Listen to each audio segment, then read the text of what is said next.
भगवान श्री गणेश तथा बुद्ध देव की विशेष कृपा प्राप्त होती है।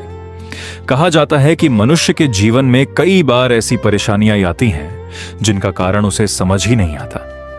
घर में अशांति, व्यापार में बार बार हानि, पढ़ाई में मन न लगना, बुद्धि भ्रमित होना, निर्णय लेने की क्षमता कम होना, धन आने के बाद भी टिक न पाना और बिना कारण कार्यों का बिगड़ जाना। ऐसी अनेक समस्याओं को धर्म ग्रंथों में बुध ग्रह की प्रतिकूलता और भगवान गणेश की उपेक्षा से भी जोड़ा गया है। धार्मिक मान्यता है कि श्रद्धा पूर्वक बुधवार का व्रत करने से बुद्धि, विवेक, सुख और सौभाग्य की प्राप्ति होती है। लेकिन ध्यान रखिए, इस व्रत से जुड़ी एक ऐसी कथा भी है जिसे सुनने के बाद शायद आप कभी भी बुधवार के दिन बिना सोचे समझे कोई महत्वपूर्ण निर्णय नहीं लेंगे। यह कथा केवल एक परिवार की नहीं बल्कि अहंकार और आस्था, हठ और विश्वास तथा ईश्वर की असीम कृपा का अद्भुत संदेश देती है। इसलिए आपसे विनम्र निवेदन है कि इस कथा को बीच में छोड़कर बिल्कुल मत जाइए। पूरी श्रद्धा और एकाग्र मन से अंत तक सुनिए, क्योंकि मान्यता है कि व्रत के साथ उसकी कथा का श्रवण भी अत्यंत शुभ माना जाता है। तो आइए हाथ जोड़कर विघ्नहर्ता श्री गणेश और बुद्धदेव का स्मरण करें। वक्रतुंड महाकाय सूर्यकोटि संप्रभ, निर्विघ्नं कुरु मे देव, सर्व कार्येषु सर्वदा। अब आरंभ करते हैं बुधवार व्रत की पावन और चमत्कारिक कथा। सनातन धर्म में सप्ताह का प्रत्येक दिन किसी न किसी देवी देवता को समर्पित माना गया है। उसी प्रकार बुधवार का दिन प्रथम पूज्य भगवान श्री गणेश और बुद्धदेव को समर्पित माना जाता है। भगवान गणेश बुद्धि, विवेक, सफलता और विघ्नों के नाश के देवता हैं, जबकि बुद्धदेव को ज्ञान, वाणी, व्यापार, तर्क, शिक्षा और कुशल निर्णय का कारक माना गया है। यही कारण है कि विद्यार्थी, व्यापारी, नौकरी करने वाले, प्रतियोगी परीक्षाओं की तैयारी करने वाले और अपने जीवन में सफलता की कामना रखने वाले अनेक श्रद्धालु बुधवार का व्रत रखते हैं। धार्मिक मान्यता है कि इस दिन सच्चे मन से भगवान गणेश की पूजा करने वाला भक्त कठिन से कठिन बाधाओं को भी पार करने का साहस प्राप्त करता है। किंतु केवल व्रत रखना ही पर्याप्त नहीं माना गया। शास्त्रों में कहा गया है कि व्रत के साथ श्रद्धा, संयम, सत्य, मधुर वाणी और भगवान के प्रति पूर्ण विश्वास भी होना चाहिए। यदि मन में अहंकार, क्रोध या ईश्वर की आज्ञा की अवहेलना हो तो मनुष्य स्वयं अपने कष्टों का कारण बन जाता है। आज जो कथा आप सुनने जा रहे हैं वह इसी सत्य को अत्यंत सरल और प्रभावशाली ढंग से समझाती है। बहुत समय पहले की बात है। किसी नगर में एक धनवान सेठ रहता था। उसके पास धन दौलत, मान सम्मान और किसी भी प्रकार की कमी नहीं थी। उसका परिवार भी सुखी था। उसकी एक अत्यंत सुंदर, संस्कारी और धर्मपरायण पुत्री थी। समय आने पर उसका विवाह एक योग्य और सदाचारी युवक से कर दिया गया। विवाह बड़े ही हर्षोल्लास के साथ संपन्न हुआ। कई दिनों तक उत्सव चलता रहा। नगर के लोग इस विवाह की चर्चा करते नहीं थकते थे। कुछ दिन ससुराल में रहने के बाद वह युवक अपनी पत्नी को विदा कराकर अपने घर ले जाना चाहता था। संयोग से जिस दिन विदाई का समय आया वह दिन बुधवार था। घर के बड़े बुजुर्गों ने पंचांग देखा। उन्होंने शांत स्वर में कहा, आज बुधवार है, यदि संभव हो तो विदाई एक दिन बाद कर दीजिए। धार्मिक मान्यता है कि बुधवार के दिन इस प्रकार की यात्रा या विदाई से बचना शुभ माना जाता है। परंतु उस युवक ने यह बात गंभीरता से नहीं ली। उसे लगा कि यह केवल पुरानी परंपरा है। उसने मन ही मन सोचा, यदि हमारा मन सच्चा है तो किसी दिन से क्या अंतर पड़ता है। मैं आज ही अपनी पत्नी को लेकर जाऊंगा। परिवार के लोगों ने उसे फिर समझाया। माता पिता ने भी विनती की। यहां तक कि गांव के कुछ बुजुर्गों ने भी कहा, बेटा, एक दिन रुक जाने से कोई हानि नहीं होगी। शुभ मुहूर्त में प्रस्थान करना ही उचित है। लेकिन जब मनुष्य के भीतर अहंकार या अपनी बात मनवाने की जिद आ जाती है तब वह अच्छे से अच्छा परामर्श भी सुनना नहीं चाहता। युवक अपने निर्णय पर अडिग रहा। उसने कहा, मैं इन बातों पर विश्वास नहीं करता। मैं आज ही अपनी पत्नी को लेकर जाऊंगा। उसकी पत्नी ने भी विनम्रता से कहा, यदि माता पिता और बड़े लोग एक दिन रुकने के लिए कह रहे हैं तो शायद उनके अनुभव में कोई कारण होगा। लेकिन युवक ने उसकी बात भी नहीं मानी। आखिरकार भारी मन से परिवार ने उन्हें विदा कर दिया।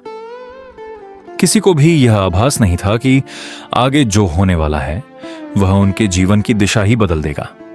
एक ऐसा अद्भुत प्रसंग सामने आने वाला था जिसे देखकर स्वयं वह युवक भी अपने निर्णय पर पछताने लगेगा। लेकिन वह घटना क्या थी? बुधवार के दिन यात्रा शुरू करते ही ऐसा क्या हुआ कि एक ही क्षण में उसका सारा अभिमान टूट गया।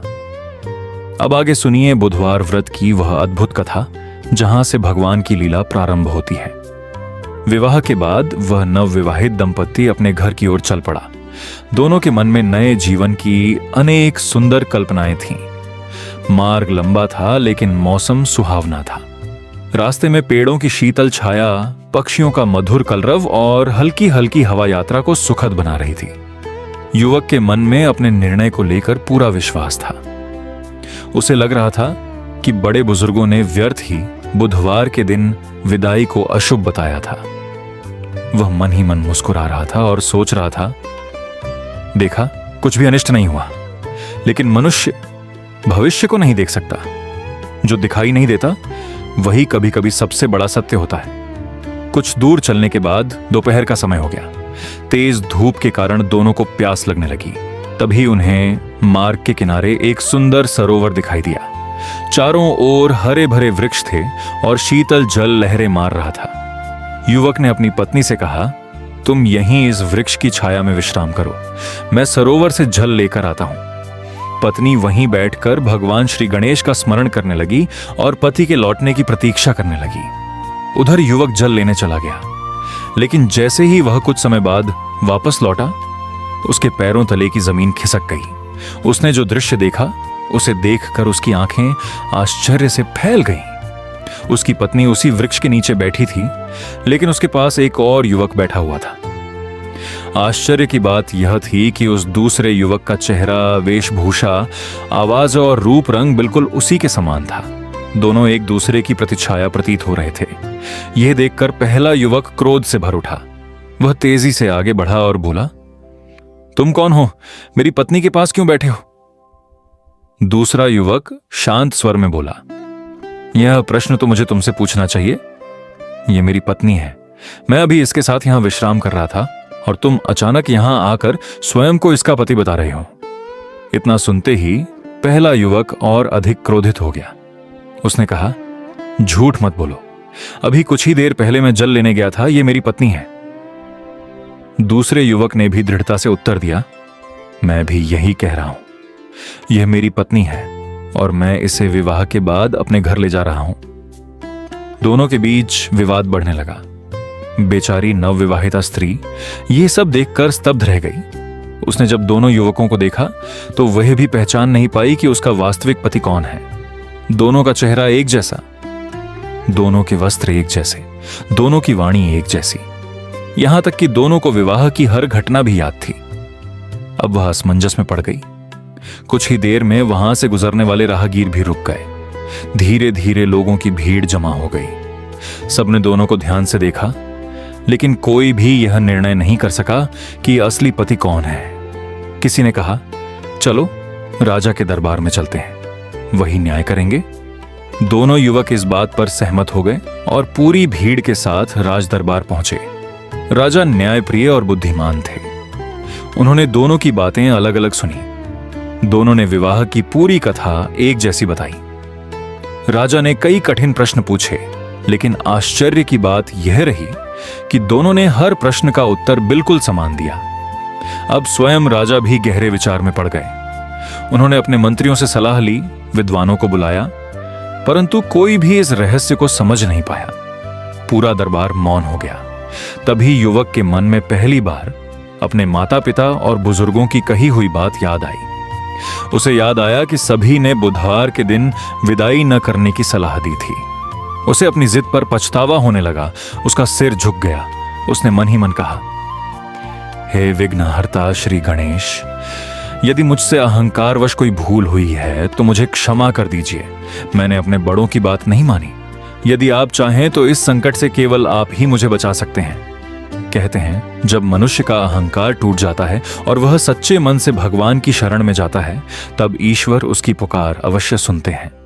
युवक ने आंखें बंद कर पूरी श्रद्धा से भगवान श्री गणेश और बुद्ध देव का स्मरण किया। उसी समय पूरे राज दरबार में एक अद्भुत दिव्य प्रकाश फैलने लगा। वहां उपस्थित सभी लोग उस अलौकिक तेज को देखकर आश्चर्यचकित रह गए। लेकिन वह दिव्य प्रकाश किसका था? क्या स्वयं भगवान प्रकट हुए? और आखिर दोनों में असली पति कौन निकला? अब तक आपने सुना कि कैसे एक युवक ने अपने बड़ों की सलाह को अनदेखा कर बुधवार के दिन ही अपनी पत्नी को विदा कराया। मार्ग में एक ऐसा अद्भुत चमत्कार हुआ कि उसकी ही प्रतिमा जैसा दूसरा युवक उसके सामने आ खड़ा हुआ। राजा का दरबार भी यह निर्णय नहीं कर सका कि दोनों में वास्तविक पति कौन है।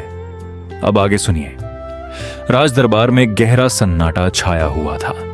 सभी की दृष्टि उन दोनों युवकों पर टिकी हुई थी। तभी युवक ने सच्चे मन से भगवान श्री गणेश का स्मरण किया। उसकी आंखों से पश्चाताप के आंसू बहने लगे। वह हाथ जोड़कर बोला, हे विघ्नहर्ता प्रभु, मैंने अहंकार में आकर अपने माता पिता और बुजुर्गों की बात नहीं मानी। यदि मुझसे अपराध हुआ है तो मुझे क्षमा कर दीजिए। अब आपके अतिरिक्त मेरा कोई सहारा नहीं है। कहा जाता है कि जब मनुष्य का हृदय पूरी तरह से निर्मल होकर भगवान की शरण में पहुंचता है तब प्रभु उसकी पुकार अवश्य सुनते हैं। उसी क्षण पूरे राज दरबार में एक दिव्य प्रकाश फैल गया। वातावरण सुगंधित हो उठा। ऐसा लगा मानो समय कुछ क्षणों के लिए थम गया हो। सभी लोग उस अलौकिक तेज को देखकर विस्मित रह गए। तभी आकाशवाणी हुई, हे मनुष्यों, यह सब उस युवक के अहंकार का परिणाम है। इसने बड़े बुजुर्गों की सलाह का अनादर किया और शुभ अशुभ के विषय में समझाए जाने पर भी अपनी जिद नहीं छोड़ी। इसीलिए इसे यह शिक्षा देने के लिए यह लीला रची गई है। आकाशवाणी सुनते ही पूरा दरबार श्रद्धा से सिर झुकाकर खड़ा हो गया। युवक का सिर लज्जा से झुक गया। अब उसे अपनी भूल का पूरी तरह एहसास हो चुका था। वह बार बार भगवान से क्षमा मांगने लगा। उसी समय वह दूसरा युवक, जो अब तक उसके समान दिखाई दे रहा था, धीरे धीरे उसी दिव्य प्रकाश में विलीन होने लगा। कुछ ही क्षणों में वह पूर्णतः अदृश्य हो गया। अब वहां केवल वास्तविक पति ही खड़ा था। उसकी पत्नी दौड़कर उसके पास पहुंची और भगवान का धन्यवाद करने लगी। राजा सहित पूरा दरबार इस अद्भुत चमत्कार को देखकर भाव विभोर हो गया। राजा ने कहा, आज हमने अपनी आंखों से देख लिया कि ईश्वर की इच्छा के बिना कुछ भी संभव नहीं। जो मनुष्य अहंकार में आकर धर्म और बड़ों की सीख की अवहेलना करता है, उसे किसी न किसी रूप में उसका परिणाम अवश्य भुगतना पड़ता है। युवक ने राजा के चरण स्पर्श किए और फिर हाथ जोड़कर कहा, आज के बाद मैं कभी भी धर्म की मर्यादा और अपने बड़ों की सीख की उपेक्षा नहीं करूंगा। मैं प्रत्येक बुधवार भगवान श्री गणेश का व्रत करूंगा और लोगों को भी इसकी महिमा बताऊंगा। कहा जाता है कि इसके बाद उस दंपति का जीवन सुख, शांति और समृद्धि से भर गया। उनके घर में कभी किसी प्रकार का बड़ा संकट नहीं आया। भगवान श्री गणेश की कृपा से उनके सभी कार्य सफल होने लगे और समाज में उनका सम्मान भी बढ़ता गया। प्रिय श्रद्धालुओं, यह कथा केवल एक चमत्कार की कहानी नहीं है, बल्कि जीवन का एक गहरा संदेश देती है। इस कथा से हमें पहली शिक्षा मिलती है कि अहंकार मनुष्य का सबसे बड़ा शत्रु है। दूसरी शिक्षा यह कि बड़े बुजुर्गों का अनुभव हमारे जीवन की अमूल्य संपत्ति है। उनकी बातों को अंधविश्वास समझकर अनदेखा नहीं करना चाहिए। तीसरी शिक्षा यह कि जब मनुष्य अपनी गलती स्वीकार करके सच्चे मन से भगवान की शरण में जाता है, तब प्रभु उसके सभी विघ्न दूर कर देते हैं। इसी कारण सनातन परंपरा में बुधवार के दिन भगवान श्री गणेश की पूजा, उनका नाम स्मरण और श्रद्धा के साथ व्रत करना अत्यंत शुभ माना गया है। मान्यता है कि जो भक्त श्रद्धा, संयम और विश्वास के साथ बुधवार का व्रत करता है, भगवान गणेश उसकी बुद्धि को निर्मल करते हैं, कार्यों में आने वाली बाधाओं को दूर करते हैं और जीवन में शुभ मार्ग प्रशस्त करते हैं। यहीं पर बुधवार व्रत की पावन कथा पूर्ण होती है। लेकिन कथा समाप्त होने के बाद भी व्रत तब तक पूर्ण नहीं माना जाता जब तक उसकी सही पूजा विधि, आवश्यक नियम, व्रत के दौरान किन बातों का ध्यान रखना चाहिए, पारण कब और कैसे करना चाहिए तथा उद्यापन की विधि न जान ली जाए। इन्हीं सभी महत्वपूर्ण बातों को हम अगले भाग में विस्तार से जानेंगे, ताकि यदि आप बुधवार का व्रत करें तो वह शास्त्र सम्मत श्रद्धा और विधि के साथ संपन्न हो। प्रिय श्रद्धालुओं, अभी आपने बुधवार व्रत की पावन कथा सुनी। अब आइए जानते हैं कि इस व्रत को किस प्रकार श्रद्धा और विधि विधान से किया जाता है। धार्मिक मान्यताओं के अनुसार यदि व्रत सही नियमों के साथ किया जाए तो उसका आध्यात्मिक महत्व और भी बढ़ जाता है। सबसे पहले प्रातः ब्रह्म मुहूर्त या सूर्योदय से पहले उठने का प्रयास करें। स्नान आदि से निवृत्त होकर स्वच्छ या नए वस्त्र धारण करें। यदि संभव हो तो इस दिन हरे रंग के वस्त्र पहनना शुभ माना जाता है, क्योंकि हरा रंग बुध ग्रह से जुड़ा माना जाता है। यदि हरे वस्त्र उपलब्ध न हो तो स्वच्छ और सात्विक वस्त्र पहनकर भी पूजा की जा सकती है। अब अपने घर के मंदिर या पूजा स्थान की अच्छी तरह सफाई करें। एक स्वच्छ चौकी पर पीला या हरा वस्त्र बिछाएं और उस पर भगवान श्री गणेश की प्रतिमा या चित्र स्थापित करें। यदि बुध देव का चित्र उपलब्ध हो तो उसे भी भगवान गणेश के समीप स्थापित किया जा सकता है। ध्यान रहे कि पूजा में सबसे पहले भगवान गणेश का ही स्मरण और पूजन करें, क्योंकि सनातन धर्म में प्रत्येक शुभ कार्य का आरंभ उन्हीं के पूजन से माना गया है। इसके बाद एक तांबे या पीतल के कलश में स्वच्छ जल भरकर आम या अशोक के पत्ते रखें तथा ऊपर नारियल स्थापित करें। यह कलश मंगल और समृद्धि का प्रतीक माना जाता है। अब भगवान को रोली, अक्षत, दूर्वा, हरे पत्ते, सिंदूर, पीले या हरे पुष्प अर्पित करें। विशेष रूप से दूर्वा भगवान गणेश को अत्यंत प्रिय मानी गई है। यदि दूर्वा उपलब्ध हो तो श्रद्धा से अर्पित करें। इसके बाद धूप और दीप प्रज्वलित करें तथा शुद्ध घी का दीपक जलाएं। फिर भगवान को मोदक, लड्डू, गुड़, हरे मूंग, धनिया, फल अथवा अपनी श्रद्धा के अनुसार सात्विक भोग अर्पित करें। अब भगवान श्री गणेश के निम्न मंत्र का श्रद्धा पूर्वक जप करें। AUM गम गणपतये नमः। यदि संभव हो तो 11, 21, 51 या 108 बार इस मंत्र का जाप करें। इसके पश्चात बुधवार व्रत की कथा का श्रद्धा पूर्वक श्रवण या पाठ करें। धार्मिक मान्यता है कि बिना कथा सुने या पढ़े व्रत पूर्ण नहीं माना जाता। अब बात करते हैं व्रत के नियमों की। जो श्रद्धालु यह व्रत रखते हैं वे दिन भर सात्विक विचार रखें। किसी के प्रति कटु वचन न बोलें। क्रोध, झूठ, छल कपट, निंदा और अपशब्दों से दूर रहने का प्रयास करें। भगवान गणेश बुद्धि और विवेक के देवता हैं, इसलिए इस दिन मन, वचन और कर्म की शुद्धता का विशेष महत्व माना गया है। यदि आप निर्जल व्रत रखने में सक्षम हैं तो अपनी श्रद्धा और स्वास्थ्य के अनुसार रख सकते हैं। अन्यथा फलाहार या एक समय सात्विक भोजन करके भी व्रत किया जा सकता है। धर्म में स्वास्थ्य की उपेक्षा करने की शिक्षा नहीं दी गई है। बुधवार के दिन हरे मूंग का दान, गौ सेवा, जरूरतमंदों की सहायता और बच्चों को फल या भोजन कराना भी शुभ माना जाता है। यदि संभव हो तो अपनी सामर्थ्य के अनुसार दान अवश्य करें। दान हमेशा श्रद्धा से करें, दिखावे के लिए नहीं। शाम के समय पुनः भगवान गणेश की आरती करें, दीप जलाएं, भोग अर्पित करें और परिवार सहित भगवान का स्मरण करें। कई श्रद्धालुओं के मन में यह प्रश्न भी आता है कि बुधवार का व्रत कितने समय तक करना चाहिए।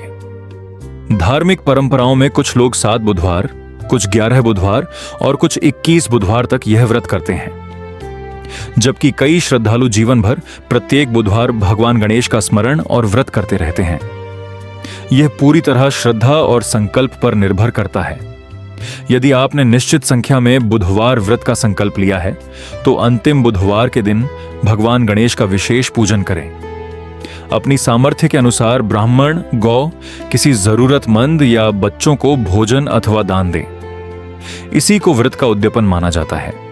प्रिय श्रद्धालुओं, याद रखिए, व्रत का वास्तविक उद्देश्य केवल भोजन का त्याग करना नहीं, बल्कि अपने मन के दोषों को भी छोड़ना है। यदि मन में ईर्ष्या, अहंकार, क्रोध और कटुता बनी रहे तो केवल उपवास करने से व्रत का वास्तविक भाव अधूरा रह जाता है। भगवान गणेश अपने भक्तों से धन या वैभव नहीं, बल्कि सच्ची श्रद्धा, सरल हृदय और निर्मल भाव चाहते हैं। इसलिए व्रत करते समय पूरे विश्वास के साथ भगवान का स्मरण करें। अब एक अत्यंत महत्वपूर्ण विषय शेष है। आखिर बुधवार व्रत करने से कौन कौन से आध्यात्मिक लाभ बताए गए हैं? किन लोगों के लिए यह व्रत विशेष रूप से उपयोगी माना जाता है? पारण कब और कैसे करना चाहिए? और ऐसी कौन सी सामान्य गलतियां हैं जिनसे हर श्रद्धालु को बचना चाहिए?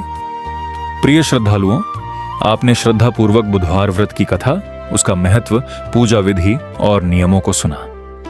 अब आइए जानते हैं कि इस व्रत के संबंध में धार्मिक परंपराओं में कौन कौन से आध्यात्मिक फल बताए गए हैं। सनातन धर्म की मान्यता है कि जो भक्त श्रद्धा, संयम और निष्कपट भाव से भगवान श्री गणेश का स्मरण करते हुए बुधवार का व्रत करता है, उसके जीवन में धीरे धीरे सकारात्मक परिवर्तन आने लगते हैं।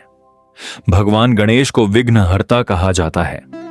इसलिए भक्त विश्वास रखते हैं कि उनकी कृपा से कार्यों में आने वाली बाधाएं दूर होती हैं और शुभ कार्यों की शुरुआत मंगलमय होती है।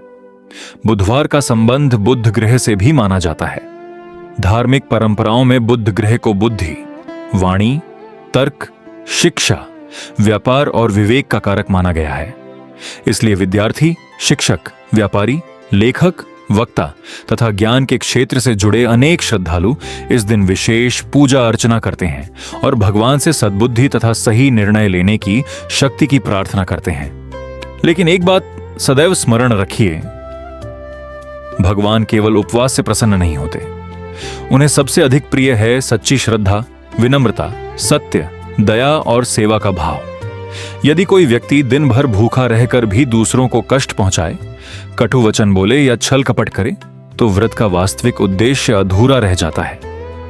इसी प्रकार यदि कोई श्रद्धालु स्वास्थ्य कारणों से पूर्ण उपवास न कर सके, लेकिन सच्चे मन से भगवान का स्मरण करे, सात्विक जीवन अपनाए और अपनी क्षमता के अनुसार पूजा करे, तो उसकी भक्ति भी उतनी ही मूल्यवान मानी जाती है। अब बात करते हैं व्रत के पारण की। यदि आपने बुधवार का उपवास रखा है तो पूजा और आरती के पश्चात अपनी परंपरा तथा संकल्प के अनुसार व्रत का पारण करें। कई श्रद्धालु सूर्यास्त के बाद फलाहार करते हैं, जबकि कुछ एक समय सात्विक भोजन ग्रहण करते हैं। इस विषय में अपने परिवार की परंपरा या किसी योग्य आचार्य के मार्गदर्शन का पालन करना उचित माना जाता है। यदि आपने 7, 11 या 21 बुधवार का संकल्प लिया था, तो अंतिम बुधवार भगवान श्री गणेश का विशेष पूजन करें। उन्हें दूर्वा, मोदक अथवा अपनी श्रद्धा के अनुसार भोग अर्पित करें। इसके बाद अपनी सामर्थ्य के अनुसार दान पुण्य करें, गौ सेवा करें या किसी जरूरतमंद की सहायता करें। यही व्रत की पूर्णता का सुंदर भाव है। प्रिय श्रद्धालुओं, इस कथा से हमें केवल एक धार्मिक विधि ही नहीं, बल्कि जीवन की अमूल्य शिक्षा भी प्राप्त होती है। हमें कभी भी अहंकार नहीं करना चाहिए। हमें अपने माता पिता, गुरुजनों और बुजुर्गों के अनुभव का सम्मान करना चाहिए। हमें हर कार्य की शुरुआत भगवान श्री गणेश का स्मरण करके करनी चाहिए। और सबसे महत्वपूर्ण, हमें ईश्वर पर विश्वास के साथ साथ सदाचार, संयम और सत्य के मार्ग पर भी चलना चाहिए। यदि आपके जीवन में कोई कठिनाई चल रही है, यदि बार बार प्रयास करने पर भी कार्य सफल नहीं हो रहे हैं, यदि मन अशांत रहता है, तो निराश होने के स्थान पर भगवान श्री गणेश के चरणों में अपनी प्रार्थना अर्पित कीजिए। श्रद्धा और धैर्य के साथ सत्कर्म करते रहिए। सनातन धर्म हमें यही शिक्षा देता है कि समय आने पर ईश्वर अपने भक्तों का कल्याण अवश्य करते हैं। आइए अंत में हम सब मिलकर विघ्नहर्ता श्री गणेश जी से प्रार्थना करें। हे प्रथम पूज्य गणपति बप्पा, हमारे जीवन के सभी विघ्नों को दूर कीजिए। हमें सद्बुद्धि, विवेक, धैर्य और सत्य के मार्ग पर चलने की शक्ति दीजिए। हमारे परिवार में सुख, शांति, स्वास्थ्य और समृद्धि बनाए रखिए। हमसे जाने अनजाने में हुई सभी भूलों को क्षमा कीजिए और सदैव अपनी कृपा दृष्टि हम पर बनाए रखिए। वक्रतुंड महाकाय सूर्यकोटि समप्रभ, निर्विघ्नं कुरु मे देव सर्वकार्येषु सर्वदा।